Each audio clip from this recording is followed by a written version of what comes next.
जय हिंद दोस्तों। लॉरेंस बिश्नोई के बारे में आप सभी जानते होंगे, बताने की जरूरत नहीं। लॉरेंस बिश्नोई कौन है, सभी जानते हैं उसके बारे में। आज के टाइम पूरा भारत लॉरेंस बिश्नोई के बारे में जानता है। तो आज का जो हमारा टॉपिक होगा उसमें हम बात करेंगे कि लॉरेंस बिश्नोई जैसे गैंगस्टर को पालने से किसी भी कंट्री को क्या फ़ायदा होता है और क्या नुकसान होता है। सबसे पहले मैं नुकसान की अगर मैं बात करूं तो इमेज ख़राब होती है, बस यही इसका नुकसान है कि भाई आपकी कंट्री में टेररिस्ट हैं, गैंगस्टर हैं, आप गैंगस्टर को पाल रहे हो, आपकी गवर्नमेंट उनको प्रोटेक्ट कर रही है, तो भाई इससे बहुत ज़्यादा इंटरनेशनल लेवल पे इमेज ख़राब होती है। और वेस्टर्न मीडिया ऑलरेडी ट्राई कर रही है, सारे का सारा वेस्टर्न मीडिया आज के डेट में लॉरेंस बिश्नोई का नाम जो है इंडियन गवर्नमेंट ने उसको पाल रही है, इस तरह से छाप रही है अपनी मीडिया में। तो ऑलरेडी डैमेज हो रहा है। पाकिस्तान का अगर मैं आपको एग्जांपल दूँ तो पाकिस्तान की इमेज आज के डेट में, आप पाकिस्तान का नाम सोच के आपके दिमाग में टेररिज्म ये सब चीज़ें आता है, आतंकवाद ये सब चीज़ें आता है, तो उसने अपनी इमेज इसीलिए ख़राब कर रखी है। जब इंडिया ने न्यूक्लियर वेपन बनाया था, पाकिस्तान ने भी उसके बाद न्यूक्लियर वेपन बनाया था, तो दोनों कंट्री डायरेक्ट वार तो कर नहीं सकती थी। तो पाकिस्तान ने क्या करना शुरू कर दिया, ये मेथड है कि इनको पालो, आतंकवाद को पालो, उसके बाद उसको इंडिया भेजो। तो ये उन्होंने काम करना शुरू कर दिया। तो ये बहुत ईजी था, बहुत कॉस्ट इफेक्टिव था, वार भी नहीं होती और दूसरा कंट्री जो है इससे हर्ट होता रहता है। तो इसकी वजह से इंडिया को बहुत ज़्यादा नुकसान हुआ, पाकिस्तान को भी हुआ, बट इंडिया को इसकी वजह से बहुत ज़्यादा नुकसान हुआ। हमने कश्मीर में देखा किस लेवल की इंसर्जेंसी वहाँ पे थी, बिकॉज ऑफ इस आतंकवाद की वजह से। तो ये इसके नुकसान होते हैं, किसी भी कंट्री की इमेज ख़राब होती है। पाकिस्तान को तो बहुत फ़ायदा हुआ लेकिन इमेज उसकी ख़राब हुई। अब अगर मैं फ़ायदे की बात बताऊँ तो फ़ायदे इसके बहुत ज़्यादा हैं।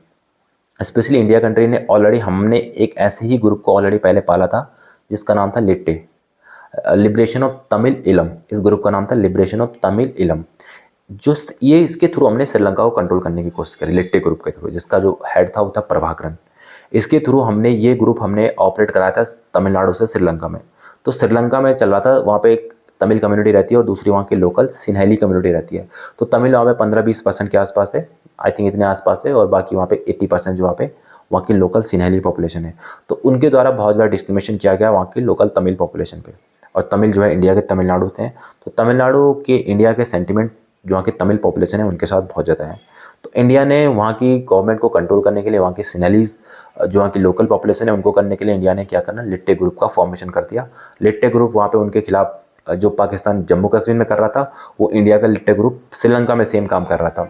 बट 2008, 9, 10 के आसपास, इसी के आसपास, मुझे एग्जैक्ट डेट याद नहीं है, लेकिन इंडिया ने अल्टीमेटली ऑपरेशन चला के इंडियन आर्मी को भेज के उस लिट्टे ग्रुप का खात्मा कर दिया। इंडिया ने खुद ही कर दिया उसको, इंडिया ने खुद ही बनाया था रॉ ने, उसके बाद इंडिया ने खुद ही उसको ख़त्म कर दिया था। तो इसके थ्रू हमने पूरी श्रीलंका पे हमारा कंट्रोल हो गया था। यूएस की तरफ से प्रेशर भी था, तो हमने उसको ख़त्म कर दिया क्योंकि इमेज भी हमारे उस टाइम पे ख़राब हो रही थी। तो इसके थ्रू हम जो है डायरेक्ट वार हम श्रीलंका के साथ लड़ नहीं सकते, वो तो वार क्राइम हो जाएगा। पाकिस्तान के साथ भी हम डायरेक्ट वार नहीं रख सकते, कनाडा के साथ भी। तो ऐसे गैंगस्टर को पाल के इनको आराम से वहाँ पर भेजा जा सकता है।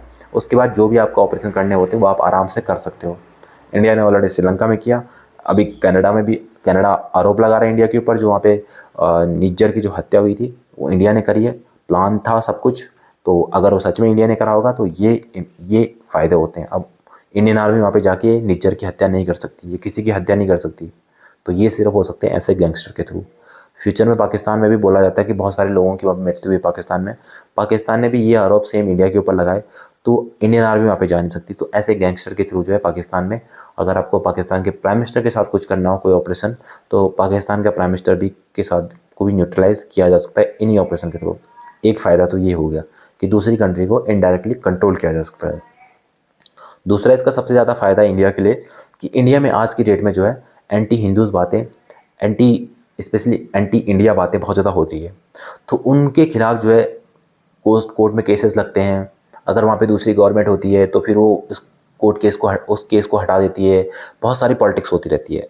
तो इतनी ज़्यादा पॉलिटिक्स होती है, फिर कोर्ट में जाता है, फिर कोर्ट उसको बरी कर देता है। बड़े बड़े क्राइम क्रिमिनलों को कोर्ट ने बरी करा है, बेल दे देता है उनको। फिर वो उनको बोलते हैं कि कोर्ट तो हमें बरी कर ही देगा, फिर वो दोबारा बोलने लग जाते हैं। तो ऐसे को कंट्रोल करने के लिए सिंपल एक तरीका है, उनको एक कॉल करो कि भाई लॉरेंस बिश्नोई बोल रहा हूँ, सुधर जा, 10 दिन के अंदर अंदर अगले दिन सॉरी बोल दे।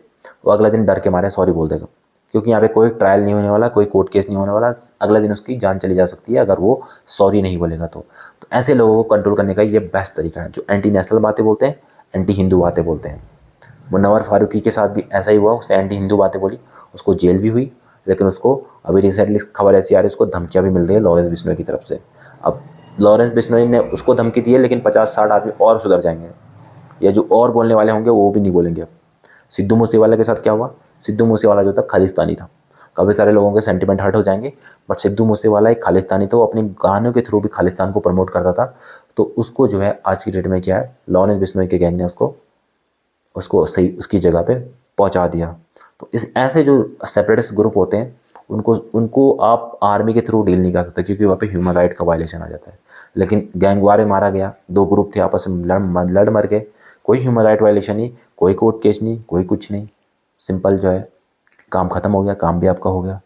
तो इसलिए ये सब ग्रुप जो है काफ़ी ज़्यादा फ़ायदे इनसे हर कंट्री को मिलती है। और यूएसए हो, हर कंट्री, इसराइल जो है जितने भी ऑपरेशन करता है दूसरी कंट्री में, ऐसे ही ग्रुप के थ्रू ऑपरेशन किया जाता है इसराइल के द्वारा। इसराइल कोई अपनी आर्मी नहीं भेजता वहाँ पे, ऐसे ही ग्रुप के द्वारा, क्योंकि आर्मी अगर भेजेगा, कभी आर्मी के अगर सोल्जर की शहीद होता है कोई सोल्जर, तो उसके बाद सेंटिमेंट भी हो जाता है कि भाई कैसे ये सोल्जर शहीद हो गया, और फिर वार होने के चांसेस भी हो जाते हैं दूसरी कंट्री से, बहुत सारी प्रॉब्लम होती है। बट ऐसे गैंगस्टर के थ्रू अगर आप कोई काम करवाते हो तो कोई प्रॉब्लम नहीं होती। तो शायद इसीलिए जो है ऐसे गैंगस्टर को इंडिया अगर प्रमोट कर रहा है तो बहुत अच्छा डिसीजन है प्रमोट करना। जय हिंद, जय भारत।